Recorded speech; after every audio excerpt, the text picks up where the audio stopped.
Hello বন্ধুরা, আপনারা কেমন আছেন? আশা করছি সবাই ভালো আছেন ও সুস্থ আছেন। আজকের আমি আপনাদের সামনে নতুন এক ভিডিও নিয়ে হাজির হয়েছি। আপনাদের সকলকে স্বাগত ও অশেষ ধন্যবাদ। হাজারদুয়ারি প্যালেস বা মুর্শিদাবাদের নবাবী আমলের লালবাগ অঞ্চলের অনেক নবাবী স্থাপনা রয়েছে পুরনো দিনে। আজকের আপনাদের ঘুরিয়ে দেখাবো মুর্শিদাবাদের নবাবী আমলের বিভিন্ন স্থাপনা ও ঐতিহাসিক কেন্দ্রগুলি। হাজারদুয়ারি ঐতিহাসিক ট্যুর বা মুর্শিদাবাদ ভ্রমণ। ঐতিহাসিক মুর্শিদাবাদ শহরকে দুই ভাগে বিভক্ত করেছে বয়ে চলা ভাগীরথী নদী। ভাগীরথীর দুই দিকে রয়েছে নবাবী আমল থেকে পুরনো মুর্শিদাবাদের বহু ঐতিহাসিক দর্শন।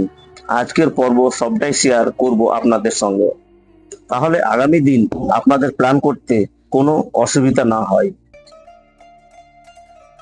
মুর্শিদাবাদ ভ্রমণ আপনারা একদিনে সম্পূর্ণ করবেন না দুদিনে করবেন? যেহেতু মুর্শিদাবাদ ঐতিহাসিক শহর, তাই বেড়ানোর সঙ্গে সাথে ইতিহাস একটু একটু ব্যাখ্যা করা প্রয়োজন। তাই শুরুতে বলে রাখা ভালো, আপনারা বোর হয়ে যাবেন না। আমরা একদিনের ট্যুর করব, 7টি ঐতিহাসিক কেন্দ্র ঘুরে দেখব, গুরুত্বপূর্ণ স্থানগুলি আমরা আজকে ঘুরব। আমাদের ভ্রমণ ট্রেনে করে।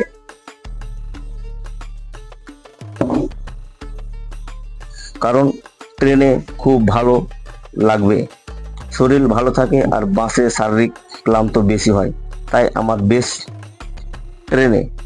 আপনাদের আলাদা হতে পারে, যার যেটা পছন্দ সে সেভাবেই ভ্রমণ করবে। সকাল সকাল বাড়ি থেকে বেরিয়ে রওনা দিলেন ফরাক্কা স্টেশনে। আমরা ট্রেনে করে ঘুরতে যাব মুর্শিদাবাদ হাজারদুয়ারি ঐতিহাসিক স্থানগুলি। আমাদের ট্রেন 6টা 15 মিনিট। কিন্তু প্রশ্ন হচ্ছে, কিভাবে আসবেন, কোথায় নামবেন? ভ্রমণের জন্য সবচেয়ে গুরুত্বপূর্ণ ল্যান্ডমার্ক হচ্ছে রেল স্টেশনগুলি। মুর্শিদাবাদে রয়েছে মুর্শিদাবাদ স্টেশন, আর এই স্টেশনের সঙ্গে যোগাযোগ কলকাতা, শিয়ালদা এবং রানাঘাট থেকে সরাসরি। লোকাল এবং এক্সপ্রেস ট্রেনের কানেকশনও রয়েছে। আমরা নামবো আজিমগঞ্জ স্টেশনে, যেহেতু আমরা ফরাক্কা দিক থেকে যাচ্ছি। প্রথমে আমি আজিমগঞ্জ জংশনে নেমে পড়লাম। এখান থেকে নিমতলা ফেরিঘাট যেতে হবে, কিন্তু মাঝখানে ভাগীরথী নদী পার করতে হবে। নদী পার করে অনেক টোটো দাঁড়িয়ে থাকে, টোটো ওয়ালার সঙ্গে ভাড়া ঠিক করে নেবেন। নিমতলা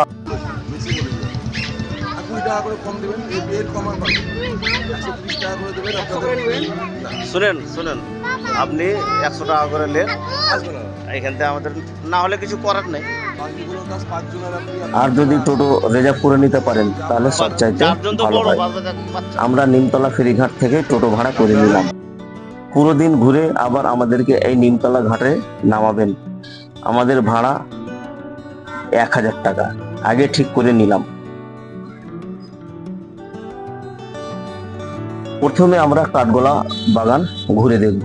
মুর্শিদাবাদের সাংস্কৃতিক ও ঐতিহাসিক ঐতিহ্যের ও প্রতি পর্যটক ও ইতিহাসবিদরা আগ্রহ দেখাতে শুরু করলে কাঠগোলার উদ্যান পর্যটন রূপ নিতে শুরু করে। চলুন আমরা কোন কোন জায়গাগুলি ঘুরে দেখব আপনাদের সাথে শেয়ার করি। আমরা 7টি গুরুত্বপূর্ণ স্থান ঘুরে দেখব, যেমন কাঠগোলার বাগান, আজিমুন নেসার কবর, মির্জাফরের বাড়ি, নসিপুর রাজবাড়ি, জগৎ শেঠের বাড়ি, মতিঝিল পার্ক ও হাজারদুয়ারি প্যালেস। এই গুরুত্বপূর্ণ 7টি স্থান আমরা আজকে ঘুরে দেখব, তো আপনারা সঙ্গে থাকুন। শত দর্শনার্থী ভিড় করেন এখানে প্রবেশ করার পর বাগানের 4 কোণায় দেখা যাবে ঘোড়সওয়ার 4 মূর্তি। এরা হলেন 4 ভাই, লক্ষ্মীপদ সিং, মহিপদ সিং, জগপদ সিং, ধনপদ সিং। তারা ছিলেন বিশাল ব্যবসায়ী। 4 ভাইয়ের এই কাঠগোলা বাগান মূলত গেট থেকে কিছুটা সামনে এসে প্রবেশ ফি দিয়ে এগোলে চোখে পড়বে বিশাল বাগান, মধ্যে দোতলা একটি অট্টালিকা, চোখে পড়বে সিংহদ্বার।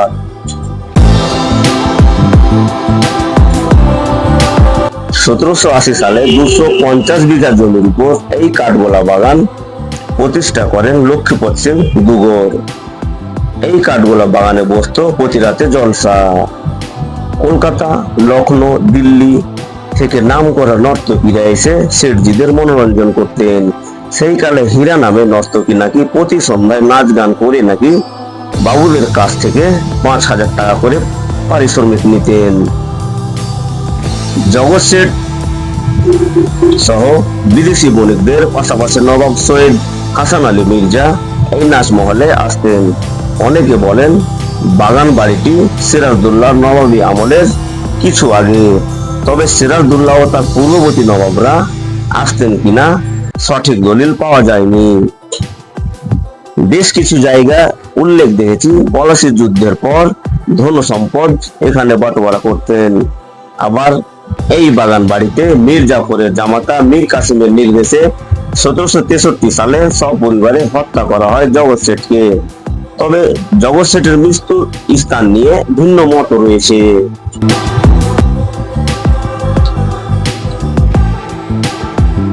অদ্ভুত সুন্দর এই প্রাসাদ মূলত এখন জাদুঘর হিসেবে ব্যবহৃত হচ্ছে। এই অট্টালিকার সামনে রয়েছে একটি বিশাল পুকুর, রয়েছে সুন্দর ঘাট, আর রয়েছে পুকুরের জলে রং বেরঙের মাছ, যা দর্শনার্থীদের ভীষণভাবে আনন্দিত করে তোলে। এখানে সুন্দর একটি জৈন মন্দির রয়েছে, রয়েছে একটি চিড়িয়াখানা, এখানেও দেখা মিলবে বাহারি রঙের মাছ ও পাখি।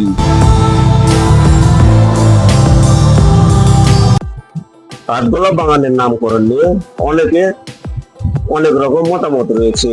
কেউ কেউ বলে কাঠগোলা বা কাঠের আড়ত ছিল বলে তার নাম হয়েছে কাঠগোলা বাগান। আবার কেউ কেউ বলেন এখানে কাঠগোলাপের চাষ করা হতো, এই কারণে এর নামকরণ হয়েছে। পরিত্যক্ত হয়ে পড়া এই প্রাসাদটি 1870 সালে আবার পুনর্নির্মাণ করা হয়। লক্ষ্মীপদ সিং দুগর বংশধরেরা সঞ্জয় সিং ও সিদ্ধার্থ সিং তারা এখন দেখাশোনা করে। তারা এখন থাকেন কলকাতায়। এখানকার অন্যতম আকর্ষণ হলো গোপন সুড়ঙ্গ পথ। এই সুড়ঙ্গ পথ দিয়ে নবাব ও তাদের কাছের লোকজন এখান থেকে ভাগীরথী নদী বা জগৎ শেঠের বাড়ি বা হাজারদুয়ারি পর্যন্ত যেতে পারতেন। ঠিক এই জায়গা থেকে জগৎ শেঠের বাড়ি 2 কিলোমিটার দূরে সংযুক্ত রয়েছে।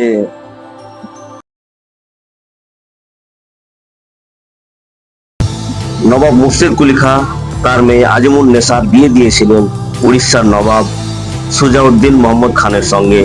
1727 সালে শ্বশুর মুর্শিদ কুলি খাঁর মৃত্যু হলে নানা নাটকীয়তার মধ্যে দিয়ে সুজাউদ্দৌলার নাম নিয়ে মুর্শিদাবাদের সিংহাসনে আরোহণ করেন তিনি। জীবন্ত কবর দেওয়ার ঘটনাটি অবশ্য মুর্শিদ কুলি খাঁর জীবন দশায় ঘটে, যদিও প্রত্নতান্ত্রিক বিভাগ বলছে আলাদা কথা। কথিত আছে আজিমুন নেসার দুরারোগ্য ব্যাধিতে আক্রান্ত হয়েছিলেন। দেশে বিদেশে বহু হেকিম কবিরাজ ডেকেও রোগ থেকে মুক্তি পাচ্ছিলেন না তিনি। শেষমেশ এক কবিরাজ এসে অদ্ভুত চিকিৎসার কথা বলে। প্রতিদিন একটা শিশুর কলিজা দিয়ে বিশেষ ওষুধ খেলে নাকি 1.5 মাসের মধ্যে সেরে যাবে আজিমুন নেসা। তবে কবিরাজ বলেছিলেন এক পার্শ্ব প্রতিক্রিয়ার আছে। এর পার্শ্ব প্রতিক্রিয়া আছে, তা হলো এটি 1 মাস খাওয়ার পর নেশায় পরিণত হতে পারে। সব শোনার পরেও চিকিৎসা রাজি হয়ে যায় আজিমুন নেসা, তবে তিনি বিষয়টি গোপন রাখেন। সেই সময় আজিমুন নেসা ছিলেন অত্যন্ত এক প্রতাপশালী নারী। তার নির্দেশে 3 বছরের নিচে বিভিন্ন গ্রাম থেকে শিশুদের ধরে হত্যা করে কলিজা এনে দেওয়া হতো। এই সময় প্রতিদিন একটা গ্রাম থেকে শিশুর চুরির ঘটনা ঘটতে থাকে। এইভাবে 1.5 মাস ধরে শিশুর কলিজা খাওয়ার পর আজিমুন নেসা পুরোপুরি সুস্থ হয়ে গেল। আজিমুন নেসা কিন্তু শিশুর কলিজা খাওয়ার নেশা তাকে পেয়ে বসলো। সুস্থ হওয়ার পর প্রতিদিন খেতে থাকলেন মনুষ্য শিশুর কলিজা। ততদিনে সারা রাজ্যে আজিমুন নেসার কুকর্মের বিষয়টি জানাজানি হয়ে যায়। শিশু সন্তানদের নিয়ে আতঙ্ক দিন কাটতে থাকলে বাবা মাদের। এইভাবে আজিমুন নেসা নাম হয়ে গেল কলিজা খেকো বেগম। এক কান দুকান করে কথাটি পৌঁছে যায় নবাব মুর্শিদ কুলি খাঁর কানে। বিষয়টি একেবারেই সহ্য করতে পারেনি তিনি। তদন্ত করে ঘটনার প্রমাণ পাওয়ার পর লালবাগের এই জায়গাটিতে আজিমুন নেসাকে জীবন্ত কবর দেওয়া হয়। এই জায়গায় আজিমুন নেসা রোগ থেকে মুক্তি পাওয়ার জন্য প্রতিদিন একটি করে শিশুর কলিজা খেতেন। সেই কারণে নবাব মুর্শিদ কুলি খাঁ আজিমুন নেসাকে জীবন্ত কবর দেওয়া হয় এখানে। এর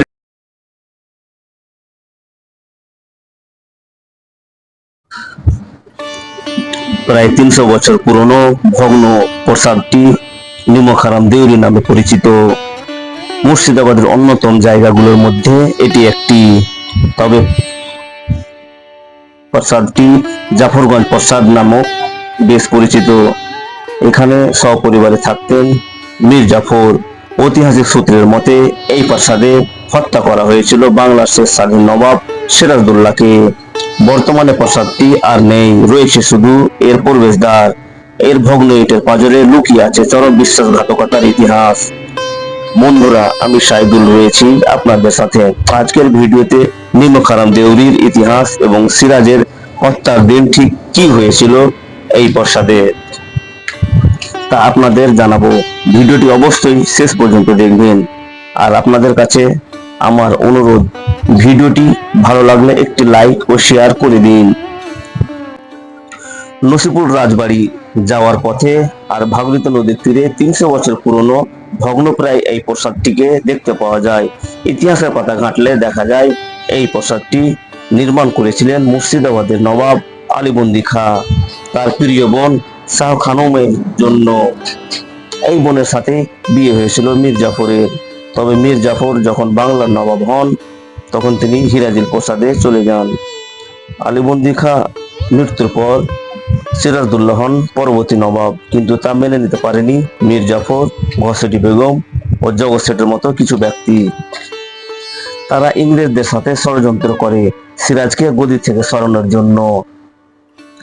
আর ষড়যন্ত্র হয়েছিল মীর জাফরের এই বাড়িতে।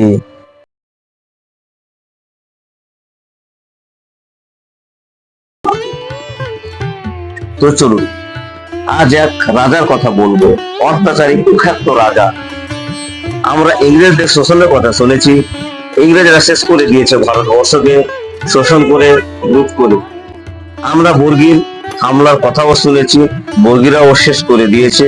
যেভাবে বাংলা আক্রমণ করে লুট করেছে, লুট, ধর্ষণ, রাহাজানি করেছে, কিছুই তারা বাদ দেয়নি। শেষ বর্গীর আক্রমণের কথা আমরা শুনেছি।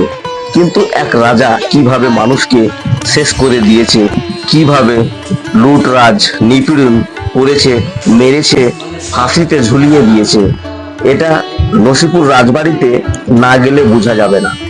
বহু অত্যাচারের ইতিহাস জড়িয়ে রয়েছে এখানে।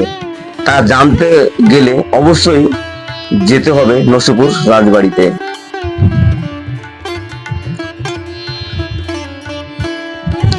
আমরা চলে এসেছি নসিপুর রাজবাড়ির মূল গেটের সামনে। চলুন আমরা ঘুরি ও দেখতে থাকি রাজবাড়ির বিভিন্ন আনাচে কানাচে, ঘুরতে থাকি এবং তার ইতিহাস জানার চেষ্টা করি।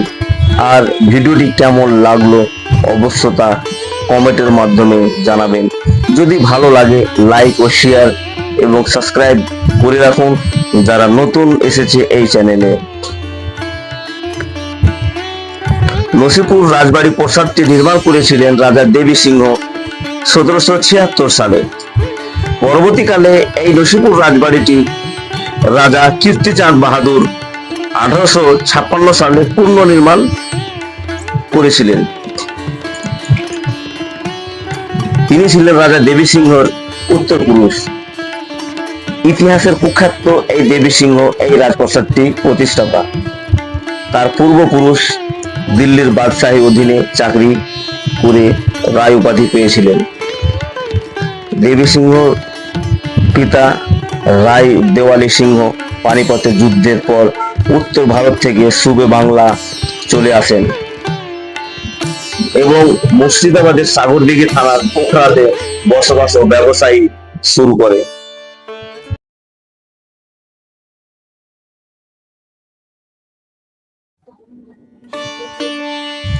নবাবী আমলে নবাবদের টাকা ধার দিতেন তিনি। টাকা ধার দিতেন ইস্ট ইন্ডিয়া কোম্পানি তথা ইংরেজদেরকেও। এই তথ্যটি জানার পর আর কারো কি বোঝার বাকি থাকে তিনি কতটা সম্পদশালী ছিলেন? পলাশীর যুদ্ধে অন্যতম ষড়যন্ত্রকারী সেই জগৎ সেটের কথা বলছিলাম। সেই সময় গোটা বাংলার আর্থিক লেনদেন কেন্দ্রবিন্দু ছিল তার বাড়িটি। আজকের ভিডিওতে আমি দেখাবো সে তার বাড়ি আর তার অতীত কর্মকাণ্ড তুলে ধরবো। মুর্শিদাবাদের প্রতি পথে ইট কাঠ পাথর ঘর বাড়ি ধুলিবালি সবকিছু যেন এখানকার ইতিহাসের নীরব সাক্ষী। এই পথে চলতে চলতে তাই মনে কাজ করে অন্যরকম এক আবেগ। আমাদের এবারে গন্তব্য নসিপুরের জগৎ সেটের বাড়ি। কাঠগোলা বাগানে সুড়ঙ্গ পথ নাকি জগৎ সেটের বাড়ি পর্যন্ত চলে গিয়েছে।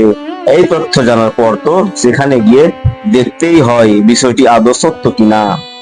আমাদের টোটো অল্প সময়ের মধ্যে হাজির হলো জগৎ সেটের বাড়ির সামনে। টিকিট কেটে ভিতরে প্রবেশ করতেই চোখে পড়বে বাড়ির দরজার উপরে লেখা ইংরেজি অক্ষরে হাউস অফ জগৎ সেট।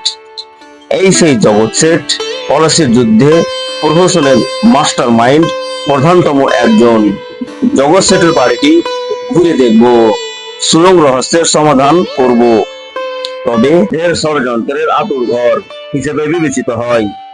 বন্ধুরা, অতীত ইতিহাস বলতে গিয়ে আমি সেই গোপন সুড়ঙ্গের খোঁজার বিষয়টি ভুলে যাইনি। চলুন ঘুরে দেখি পুরো বাড়ি।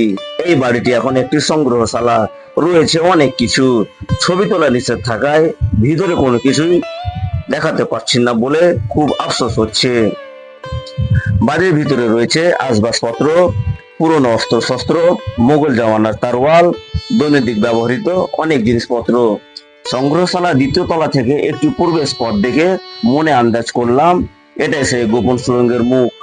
কিন্তু কয়েক সেকেন্ডের মধ্যেই অনুমান ভুল প্রমাণিত হলো। একটু বাঁ দিকে ঘুরতেই সত্যি সত্যি দেখতে পেলাম গোপন সুড়ঙ্গ পথের মুখ। যে সুড়ঙ্গ পথটি কাঠগোলা বাগানের সাথে যুক্ত। সুড়ঙ্গ পথ দিয়ে নিচে নামার ব্যবস্থা রয়েছে। সুড়ঙ্গটির মূল পথ দেওয়াল তুলে বন্ধ করা হয়েছে। মাটির নিচে বিশাল এলাকা জুড়ে বিস্তৃত করা হয়েছে সংগ্রহশালাটি। এখানে আছে এক অদ্ভুত আয়না, যেখানে কিছুতেই নিজের মুখ দেখা যায় না। মুখ দেখা ছাড়া সবকিছুই দেখা যায়। এই রহস্য বের করা খুবই কঠিন। এই বাড়িতে রয়েছে লর্ড ক্লাইভের ব্যবহৃত একটি পোশাক, যা ইংরেজদের সাথে সখ্যতার একটি নিদর্শন।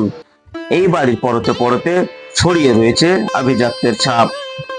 কিন্তু কলঙ্কিত কর্মকাণ্ডের কারণে জগৎ সেটের নামটি বাংলার ইতিহাসে একজন ঘৃণিত ব্যক্তি, যার কাছে নবাব থেকে ইংরেজরা টাকা ধার নিতেন। পরবর্তী সময়ে তার বংশধরেরা জীবন কাটাতে হয়েছে সরকারি ভাতায়। আসলে ইতিহাস কাউকে ক্ষমা করে না। যার যতটুকু প্রাপ্য তাকে পুঙ্খানুপুঙ্খানু ফিরিয়ে দেয় যত সময়ে।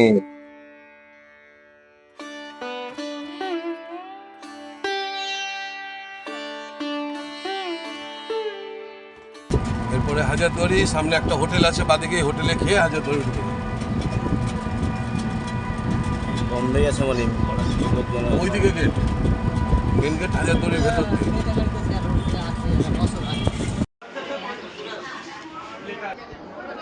বাপরে, এমন হোটেলের সামনে লাগালে সবজি ভাত বলছে 80 টাকা।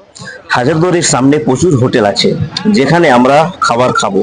দুপুরের টাইম হোটেলে চলে এসেছি। হোটেলের নাম ফ্রেন্ডলি হোটেল। সবজি ভাত 80 টাকা করে, পেট ভর্তি। আমরা এখানে খেলাম, খাবার খুব ভালো লাগলো, খেয়ে আনন্দ পেলাম। পরবর্তী গন্তব্য মতিঝিল পার্ক।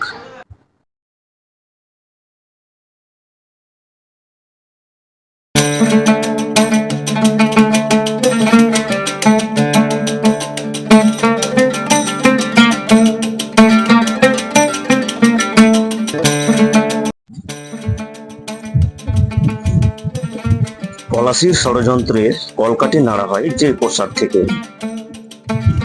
1757 সালে 21শে জুন যে প্রসাদের সামনে থেকে নবাব সিরাজদৌল্লা বাহিনী রওনা দেয় পলাশীর প্রান্তরের উদ্দেশ্যে।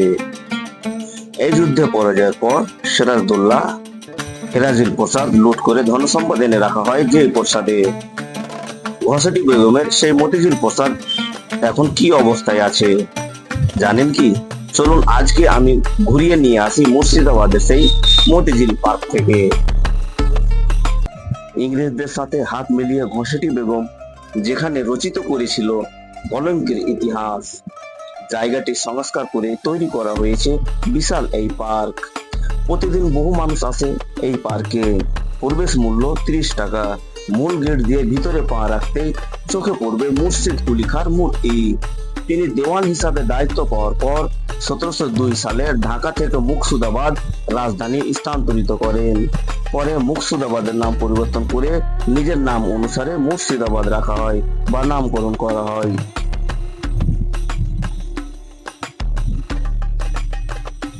দর্শক, আপনারা নিশ্চয়ই মতিঝিল পার্কের ইতিহাস জানার অপেক্ষা করছেন। চলুন জেনে নিন মুর্শিদাবাদে মতিঝিল পার্কের ইতিহাস।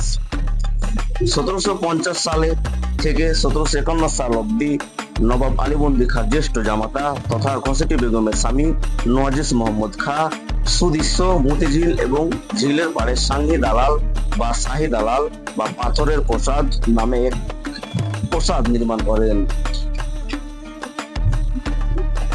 এই প্রসাদে বসবাস করতেন ঘসেটি বেগম। মতিঝিলের আয়তন 1050 বিঘা। এর বিশাল এলাকা জুড়ে রয়েছে ঘোড়ার খুর বা ইংরেজি ইউ আকৃতির বিশাল ঝিল। পরিকল্পিতভাবে খনন করা হলেও ঝিলটিকে ভাগীরথীর অংশ বলে মনে করা হয়। পার্কে প্রবেশের পর থেকে আমার চোখ দুটি হন্য হয়ে খুঁজছে ঘসেটি বেগমের সেই প্রসাদটি। চারপাশে তেমন কিছু না দেখে সামনে হাঁটতে লাগলাম। কিছু দূরে গিয়ে দেখতে পেলাম বিশ্ব বাংলা নামে একটি দৃষ্টনন্দন চত্বর। পাশে একটি সাইনবোর্ডে পুরো মতিঝিল পার্কের চিত্র তুলে ধরা হয়েছে। কোথায় ঘসেটি বেগমের প্রসাদ তা দেখে নিলাম এক ঝলকে। প্রসাদটির পার্কের শেষ মাথায়। হাঁটতে থাকলাম প্রসাদের অভিমুখের দিকে। যেতে যেতে চোখে পড়লো আলীবর্দী খাঁ মূর্তি। নাতি সিরাজদৌল্লাকে খুব ভালোবাসতেন। আলীবর্দী খাঁ স্নেহে আর আস্থার প্রতিদান হিসাবে সিরাজকে নবাব করেন তিনি। এটি মেনে নিতে পারেননি ঘসেটি বেগম। আর একটু সামনে এগোলে দেখতে পেলাম সিরাজদৌল্লার মূর্তি, বাংলার শেষ স্বাধীন নবাব। এই সিরাজ নামটি বাঙালির আবেগের একটি নাম। বিগত 250 বছর ধরে অপপ্রচার চালিয়েও যাকে বাঙালির হৃদয় থেকে মুছে দিতে পারেনি কুচক্রীরা। মতিঝিল পার্কের শেষ মাথায় বা ডান পাশে চোখে পড়লো যুদ্ধযাত্রার দৃশ্যপট। 1757 সালে 21শে জুন পলাশীর প্রান্তরে এখান থেকে রওনা দেয় নবাব সিরাজদৌল্লার বাহিনী। দারুণ শিল্পকর্মের মাধ্যমে সেই চিত্রটি অসাধারণভাবে তুলে ধরা হয়েছে। সবকিছুই দেখছি, কিন্তু ঘসেটি বেগমের প্রসাদটি কোথায়? মতিঝিল পার্কটি অনেক বড়। ঘুরতে ঘুরতে ক্লান্ত হয়ে গেলাম। এখনো দেখতে পেলাম না সেই ঘসেটি বেগমের প্রসাদ। মানচিত্রে দেখলাম একেবারে শেষ দিকে রয়েছে ঘসেটি বেগমের প্রসাদ, কিন্তু এখনো দেখতে পাইনি সে কোথায় ঘসেটি বেগমের প্রসাদ। আমি মনে মনে যে কল্পনা করে এসেছিলাম খুব পুরাতন একটি প্রসাদ দেখতে পাবো, যে ঘসেটি বেগমের প্রসাদ, কিন্তু সেই ধরনের কোনো চিহ্নই আমি দেখতে পাই না। খুঁজতে খুঁজতে অবশেষে পেয়ে গেলাম সেই জায়গাটি।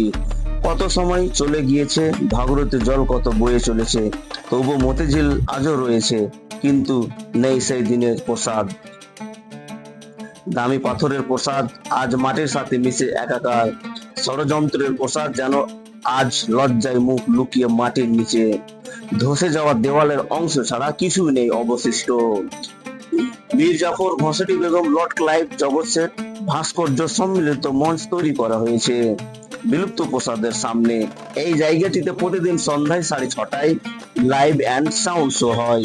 বন্ধুরা, যদি এখানে ঘুরতে এসে যদি লাইভ অ্যান্ড সাউন্ড শো না দেখেন তো খুব বড় ভুল করবেন। শুরুতে যখন দরাজ কণ্ঠে ভেসে আসবে আমি মুর্শিদাবাদ বলছি, গায়ের লোমগুলো তখন দাঁড়িয়ে যাবে। শোয়ের ছবি তোলা নিষেধ, তাই কিছুই দেখাতে পারলাম না। শো দেখার পর মনটা ভারাক্রান্ত হলে বিশাল ঝিলের পাড়ে নীরবে বসে থাকতে পারেন কিছুক্ষণ। প্রাকৃতিক নিস্তব্ধতা আর ইতিহাসের অদৃশ্য আবহ আপনাকে নিয়ে যাবে সেই সুবে বাংলায়।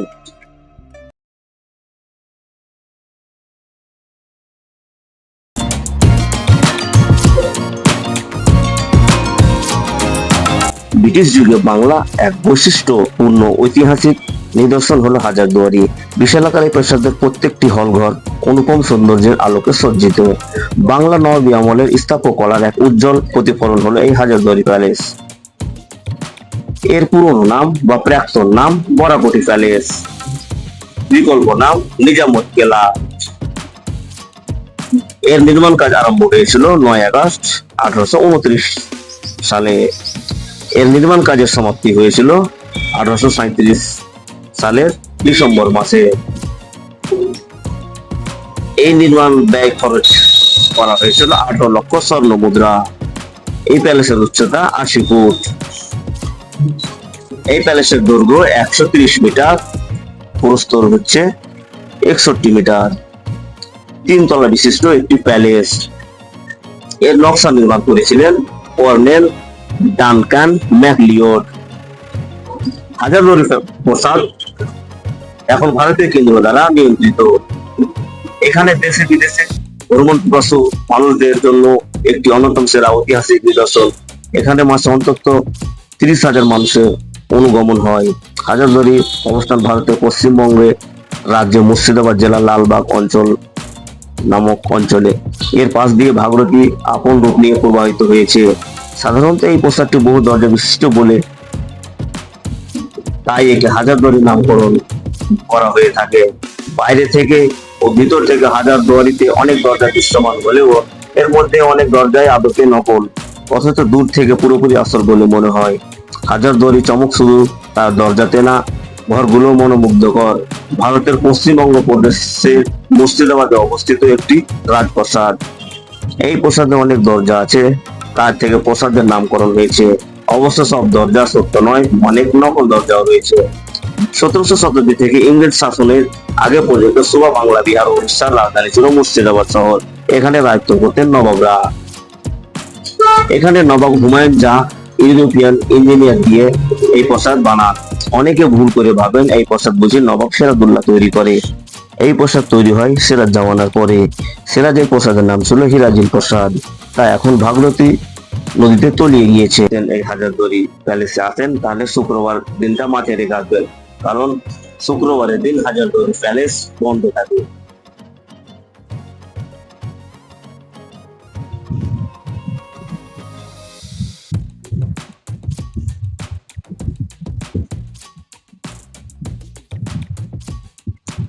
দ্য মিস্ট্রি মিরর বা রহস্যময় আয়না।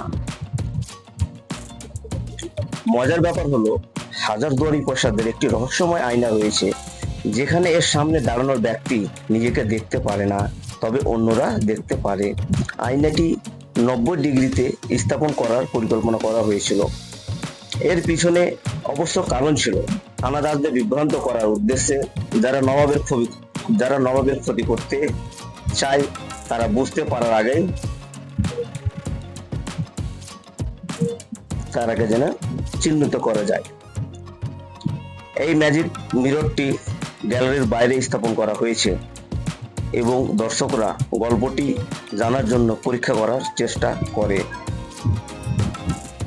নিজামতে ইমামবাড়া। এখানে একটি বিশাল নিজামতে ইমামবাড়া রয়েছে। এই কাঠের ইমামবাড়া দুর্ঘটনার মধ্যে দিয়ে গিয়ে সম্পূর্ণ আগুন ধরে যায়। এই কারণে 1848 সালের পর নির্মিত প্রথম ইমামবাড়াটি বিদ্যমান ছিল না। যাই হোক, 2 বছর পর এটি পুনর্নির্মাণ করা হয় এবং নিজামত ইমামবাড়া এখনো ভারতের বৃহত্তম ইমামবাড়া শিরোনামে তালিকাভুক্ত। এখানে রয়েছে একটি বাচ্চাওয়ালি তোপ। বাচ্চাওয়ালি এমন একটি ক্যানন যা আপনার কাছে সাধারণ মনে হতে পারে। এর গঠনের জন্য একটি শক্তিশালী ও স্বতন্ত্র কারণ রয়েছে। নামটি থেকে বোঝা যায় এটি একটি গর্ভবতী মহিলা বা একটি মহিলার সাথে সংযুক্ত, যা সবেমাত্র একটি শিশুকে জন্ম দিয়েছে। এই কামানের ওজন 7,657 কেজি, যেখানে একটি গুলি করার জন্য 18 কেজি গান পাউডার প্রয়োজন হয়। আর আপনি জেনে অবাক হবেন এই কামানটি আজ পর্যন্ত মাত্র একবার ব্যবহার করা হয়েছে। এর কারণ হলো যে উচ্চ শব্দের এটি উৎপন্ন করা বা বিকট আওয়াজ করা। যে কোনো গর্ভবতী মহিলা 10 মাইলের ব্যাসার্ধের মধ্যে সন্তান প্রসব করতে পারে।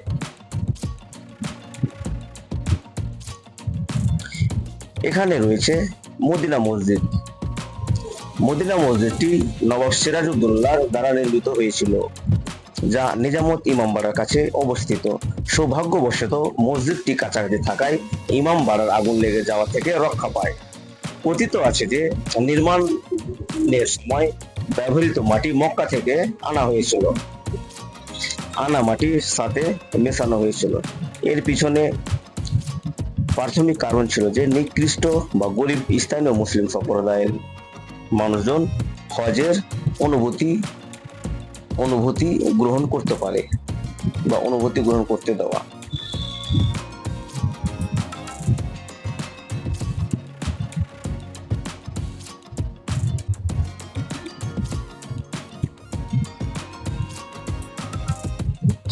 আমি সাইদুল আপনাদেরকে অসংখ্য ধন্যবাদ জানাচ্ছি।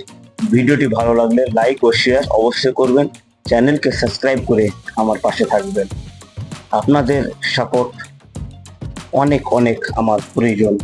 সবাই ভালো থাকুন ও সুস্থ থাকুন। ভিডিওটি এখানে শেষ করছি। জয় হিন্দ।